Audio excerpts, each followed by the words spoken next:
Lu Yu was a tea master during the peak of the Tang dynasty. To use modern terms, one could say it was his career. Lu was one of a specialized class of tea experts who picked, produced, and steeped tea for their clients. These clients would often be the well-to-do families of China's Tang dynasty, some of which would have their own live-in tea master on their staff. Yet Lu was more than the average tea master. He has come to be known as the sage of tea. Lu's way of tea is deeply rooted in the classical Chinese culture of self-cultivation. Perceived by those during his time to have supernormal abilities, Lu was regarded as the deity of tea, or tea god. Lu's story, like the story of popularization of tea in the Tang dynasty, started in a Buddhist monastery. Lu was raised by a Buddhist monk. From a young age, Lu carried out the duty of preparing tea for his master, who excelled in the culture of tea. Rather than becoming a monk himself, Lu became a Confucian literary scholar with a passion for tea. Accounts in Tang dynasty texts indicated that Lu was working professionally as a tea master. One record in the Feng Shi Wenjian Ji, a record of the Feng clan in the Tang dynasty, described a government official named Li Jiqing employing Lu to make tea for him. The record described Lu having a reputation as a tea expert. Lu's reputation on the art of tea grew after he wrote the Cha Jing, or Classic of Tea. The Cha Jing is the world's first ever tea manual. The book is more than just a manual. It contains a glimpse into Lu's world, a world steeped in Buddhist, Taoist and Confucian philosophy. Lu's Buddhist roots shine through in the book.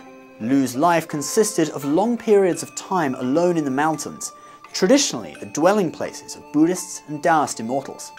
During this time alone, Lu would climb to inaccessible places to find rare and wild teas and the finest water sources. Lu's book was an instant hit during the Tang dynasty, and a tea craze swept across China. Many collected versions of his 24-part tea set outlined in the Classic of Tea. The rich collected luxurious versions, made of fine china or even silver. Yet Lu was not extravagant himself. He proclaimed that tea does not lend itself to extravagance. He valued savoring the flavor and recommended drinking only 3 cups of tea in one sitting. This way of moderation carries the flavor of Confucius's golden mean, or taking the middle way. It is a key concept of self-cultivation in Chinese history. Records of Lu's supernormal abilities were recorded in the text of the Tang dynasty. One text describes the reaction of a military officer who was amazed at Lu's ability to tell where water came from just by its taste. Other references in Tang historical texts state that Lu was regarded as a god during his lifetime or shortly after his death. One text mentioned that Tang people were hanging portraits of Lu on the walls of their tea storerooms and worshipping him as a god. This is how Lu, the man who wrote the world's first ever tea manual and spread tea culture across China, came to be revered. Later, at the end of the Song dynasty, with the improvements in tea production methods for loose leaf tea, it became easier for ordinary people to brew tea themselves, and the age of the tea master ended.